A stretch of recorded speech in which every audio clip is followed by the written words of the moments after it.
You didn't decide to stop speaking up. It just stopped happening. And those are two completely different things because one of them is a choice, and the other one is what happens when an environment is entirely consistent about what it costs you to say the hard thing. That's what I want to talk about today. I did not walk into the finance and tech industry already quiet. I walked in direct, opinionated, completely unaware that those things would eventually be treated as problems. For a while, they weren't. And then slowly, they were. Not in any dramatic way. Nobody sat me down and said, become someone else. It happens in smaller units. The feedback that I was coming across as aggressive, delivered carefully by people who genuinely seemed to want to help. The observation that my tone in meetings was landing badly. The advice repeated in different forms by different people over different years. Be more aware of how you're being perceived. Each of those moments was a data point. My nervous system, which is very good at its job, logged all of them. The freedom I had started with, the ability to say what I actually saw, was not taken in one conversation. It was borrowed in small amounts, so gradually I did not notice the balance going to zero. This is how it works. It doesn't announce itself. It doesn't feel like a loss. It feels like learning. You get better at the room. You get more strategic about timing. You get better at sensing what's wanted before you offer what you know. And at some point, you look up and realize you haven't said the hard thing in a very long time. And the part that stays with you is that you can't pinpoint when it started. By the time I was a senior leader, I was no longer conscious of editing myself. It wasn't a decision I was making in the moment. It was just what I did. I want to tell you about a specific meeting. Leadership was aligned behind a plan to move our entire technology command center into a conference space. The layout reminded someone of NASA. They were planning to invest $13 million in new software to support it. Software that had not been tested at real world scale anywhere.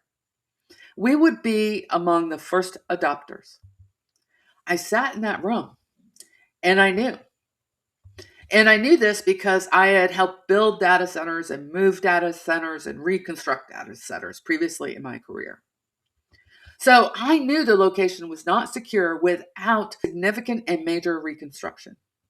I knew the infrastructure cost would run significantly past the projections. I knew the software risk was significant and poorly understood by the people championing it. I had been in enough rooms like that one to see exactly where it was going. I had years of pattern recognition sitting in that chair with me. I had every piece of information that would have been useful. And I said nothing. Not because I was afraid, not because I doubted what I was seeing, but because the version of me who would have said something had been so systematically discouraged over so many years that she was no longer the one running the show.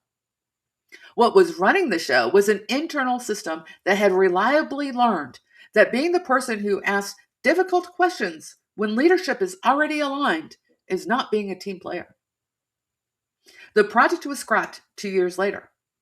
Every concern I had stayed quiet about came through exactly as I had seen it. The cost ran into tens and hundreds of millions of dollars. I was not smug about it. I was sad. And I was furious. Not at any particular person, at what it cost. And the fact that I sat there with everything I needed and offered none of it. This is what this conditioning looks like when it's complete. It doesn't look like fear. It looks like a senior leader making what feels, in the moment, like a perfectly reasonable professional judgment. Here's what the conversation about psychological safety at work almost never reaches. You already know you stopped speaking up. What you may not have named yet is what happened after.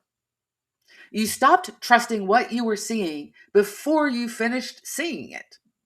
Not in a single moment, over time, until second guessing yourself in a room became as automatic as the silence itself. That is not a confidence problem. That is what happens when a precise, well developed instrument gets trained to doubt its own output. And that is the hardest thing to recover from. Not the willingness to speak, the trust in what you were picking up in the room before you ever opened your mouth. I want to say that again.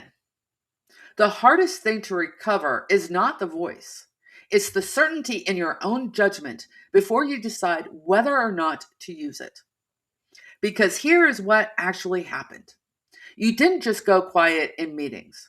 You started managing the information before it could become an opinion.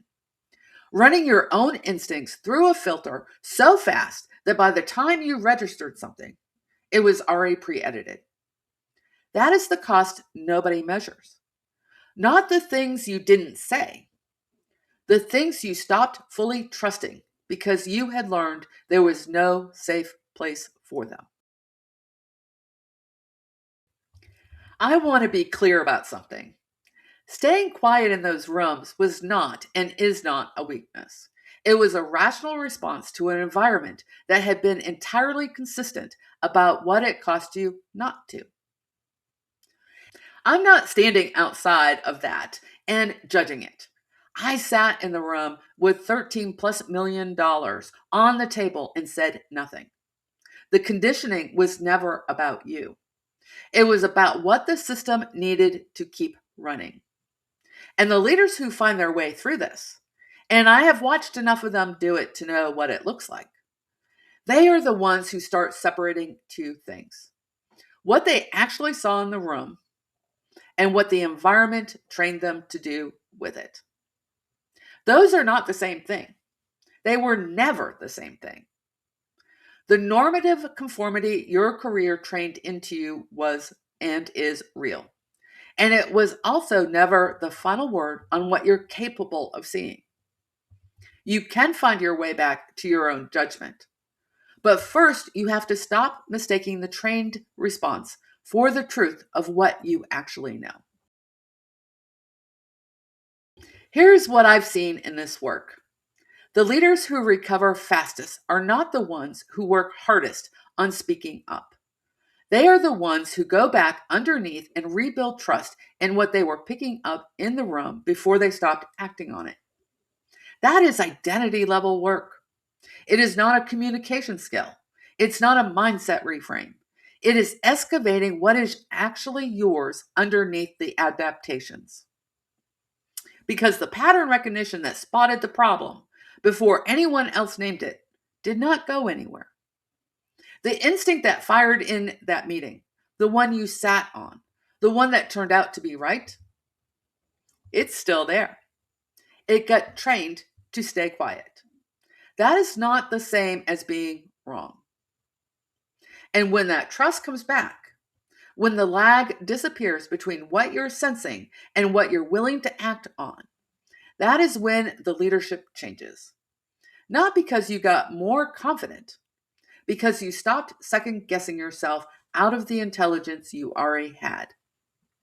If you want to go deeper on this, my book, SoulFIRE Leadership, the leadership model women were never taught, is available in the description.